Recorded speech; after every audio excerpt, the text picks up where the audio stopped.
Hello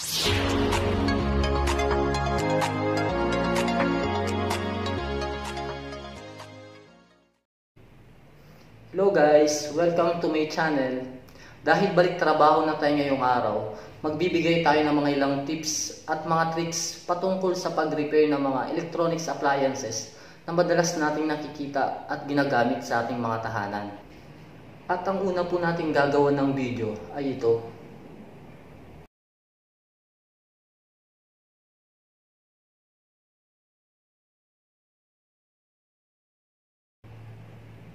Ano nga bang madalas masira sa mga ganitong klaseng appliances? At ano yung mga pwede natin gawing paraan para magamit pa natin ito? Tara, panoorin po natin.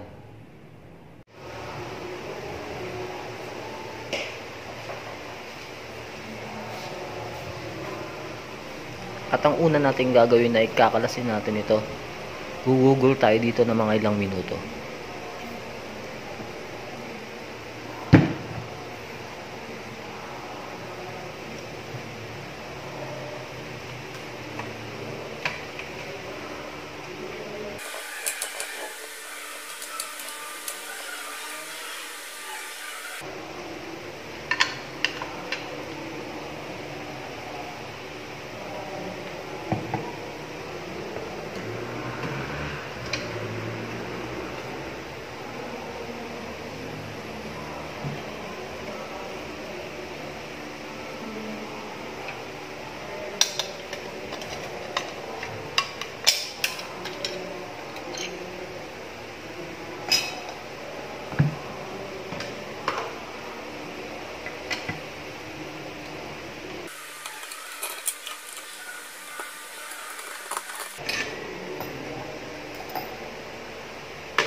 Napaka-importanting bagay na tatandaan natin lahat ng binaklas natin.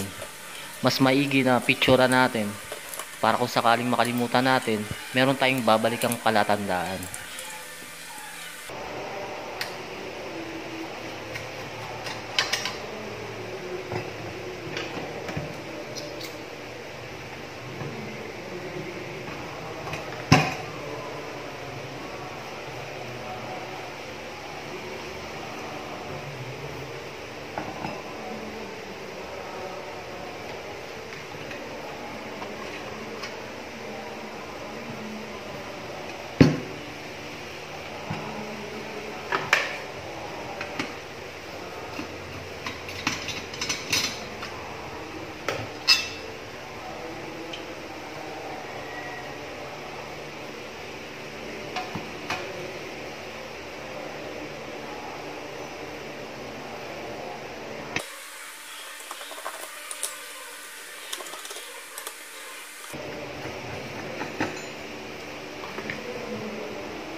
Ito ang madalas masira.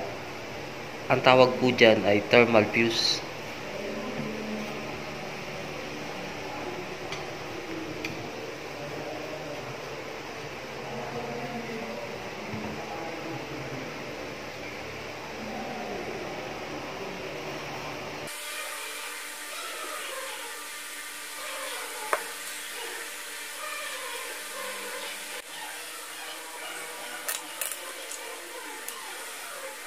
Ang dahilan kung bakit madalas nasisira ang ganitong thermal fuse dahil sa sobrang gamit.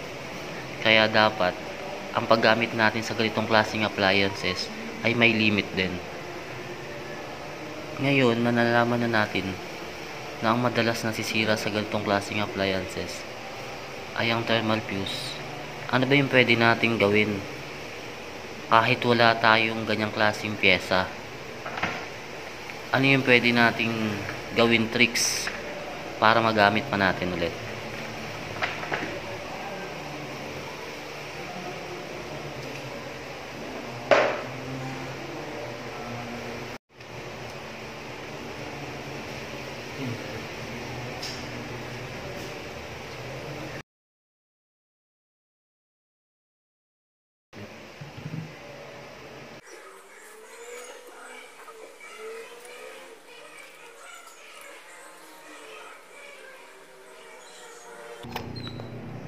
Aalisin muna natin itong sirang pyesa, itong thermal fuse.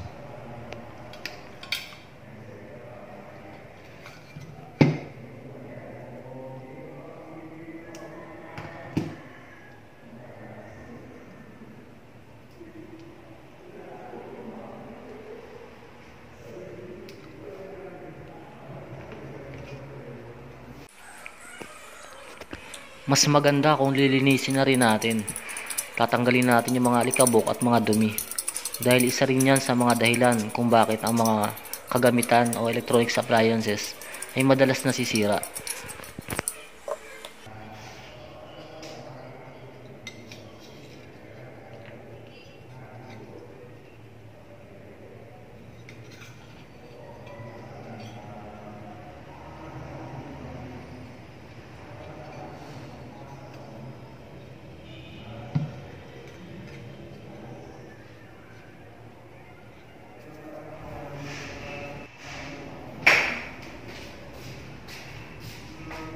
Ito yung ipapalit natin dun sa sirang thermal fuse.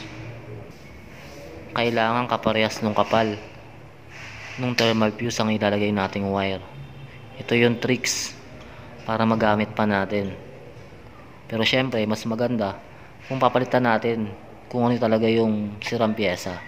Pero habang wala pa tayong pamalit, pwede natin gamitin ito para magamit pa natin.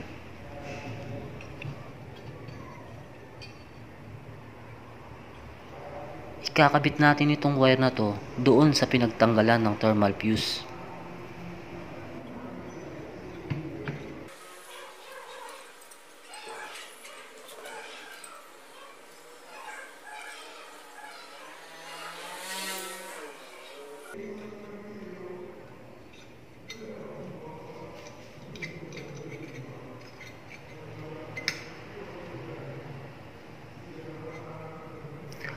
After nating makabit yung wire, hihinangin natin ito para mas matibay.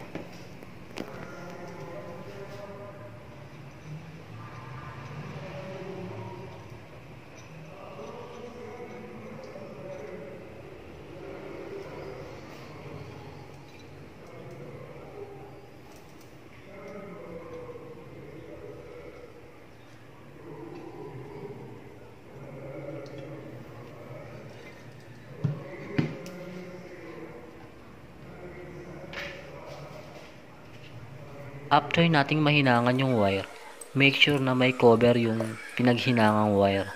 Pwede tayong gumamit ng rubber tape o rubber tube para hindi siya mag-short sa metal body ng plancha o flat iron.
Ngayong napalitan na natin yung sirang pyesa, i-fix na natin para matesting.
After nating maibalik na lahat, iti-testing na natin sa kuryente kung gagana. Once na umilaw na yung light indicator, yan ang patunay na may power na at gumagana na. Ngayon, maghihintay na lang tayo ng ilang segundo para painitin yung plancha.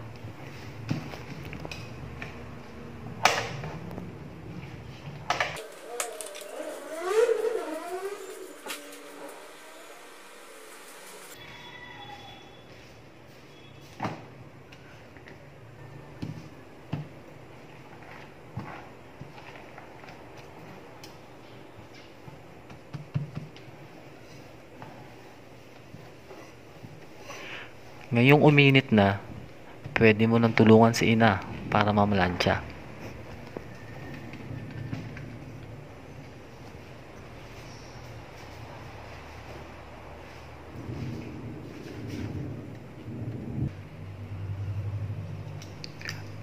At dito po nagtatapos ang ating video. Salamat sa inyong panonood. Sana ay may natutunan kayo. Hanggang sa susunod nating mga tips and tricks. Salamat po sa Diyos.